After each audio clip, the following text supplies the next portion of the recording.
Hey, Precision Pyro Supply here. This video is all about making better bangers.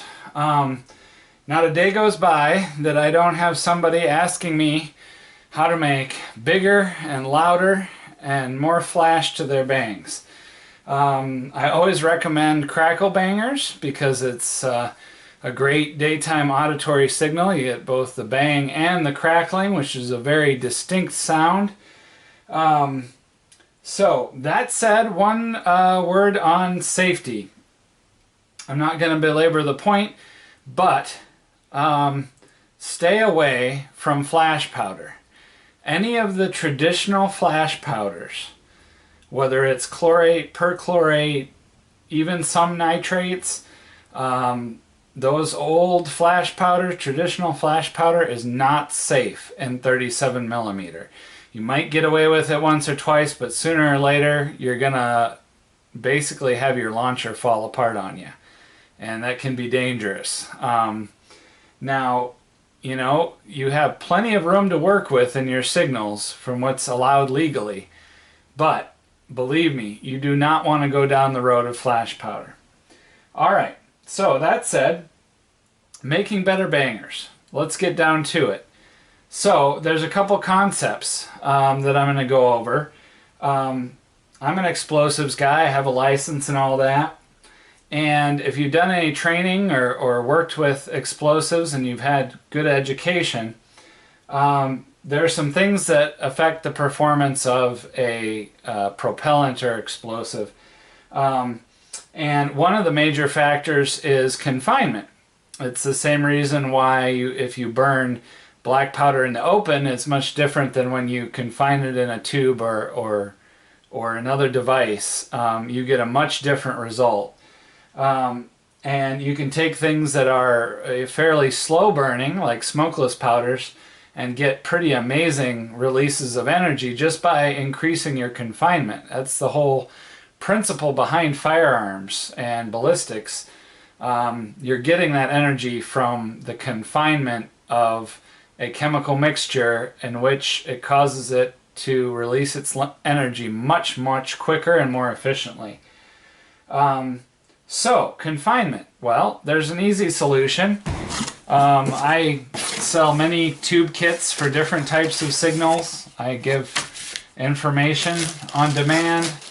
And one of my best-selling kits, tube kits, are these 2 1/4 inch tubes. These are classically, I've heard them called bird banger tubes. They're meant for a star cluster, a crackle banger, auditory signal, a wildlife control round. There's not a ton of room in here for effects. So usually once people get the hang of these, they move up to longer tubes so that they can do more interesting things like smokes and more stars and more effects and things. But these are great inexpensive tubes, and they're one of my best sellers.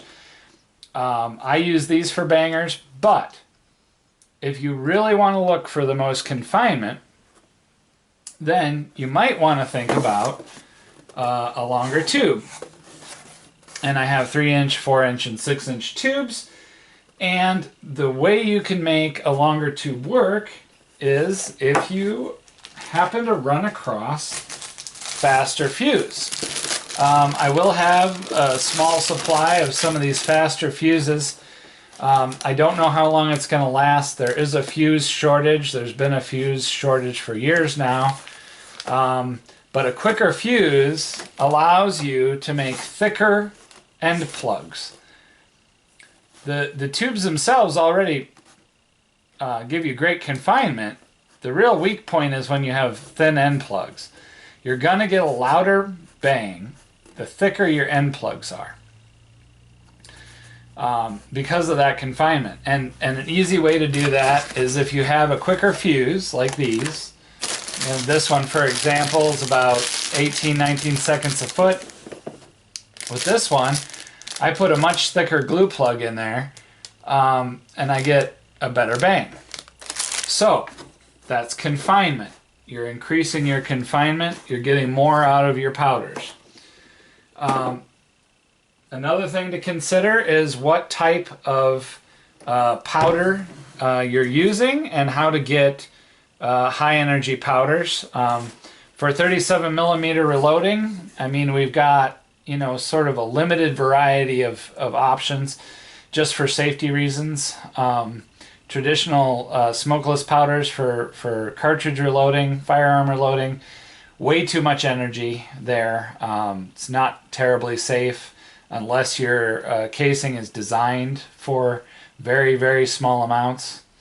So you're stuck with either real black powder, or this is Pyrodex muzzle loading. It's a black powder substitute. So black powder substitutes, they are similar, but they have some differences.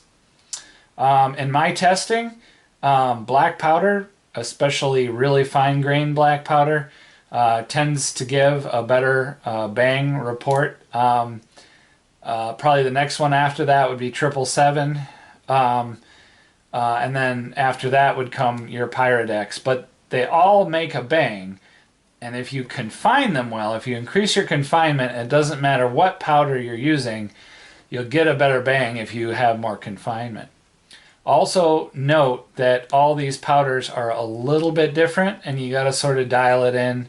I'm a pyro and a explosives guy, so real black powder is sort of my cup of tea, but I do use Pyrodex and 777 often for testing and evaluation purposes, and there are some bulk loading applications where I still use Pyrodex. So that's sort of the chemical process you're looking at, is your powder.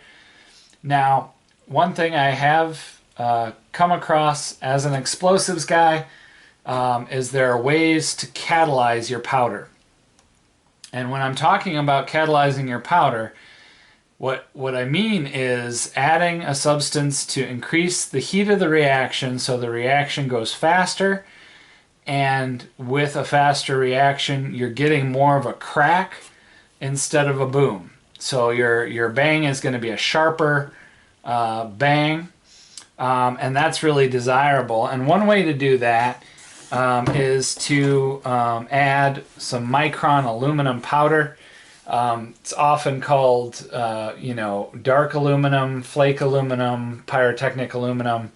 They're Micron size aluminum powders, and when you add them to your bursting charge of your powder, it causes the reaction to speed up, and you get the safety of your reloading powder and also the flash and the bang of something that has a metal powder in it, like aluminum.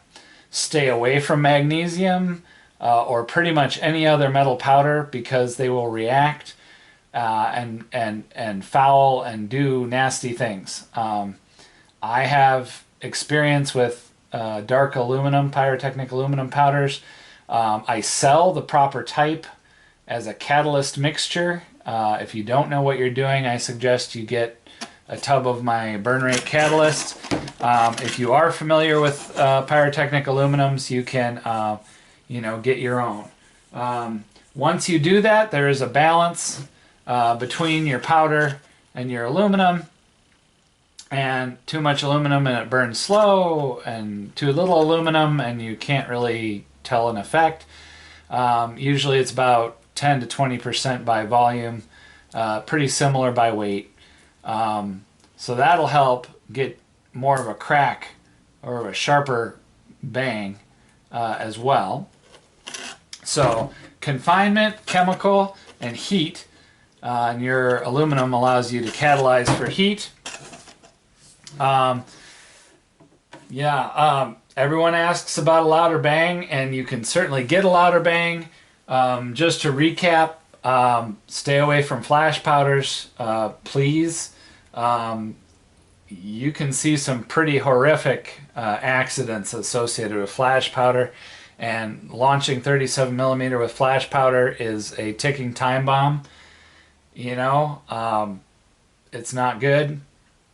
So if you guys want to put together a kit with some catalyst, some quicker fuse, and try out some of these higher confinement setups, feel free to reach out to me. I do have a very limited amount of faster fuse. It is sometimes easier to find than regular fuse, so feel free to reach out to me and see what's out there. There is a fuse shortage, so just keep that in mind, and you're always welcome to contact me with questions. You know, always take regular firearms precautions. Even though these are not firearms, they're just as deadly. So be smart and enjoy yourself.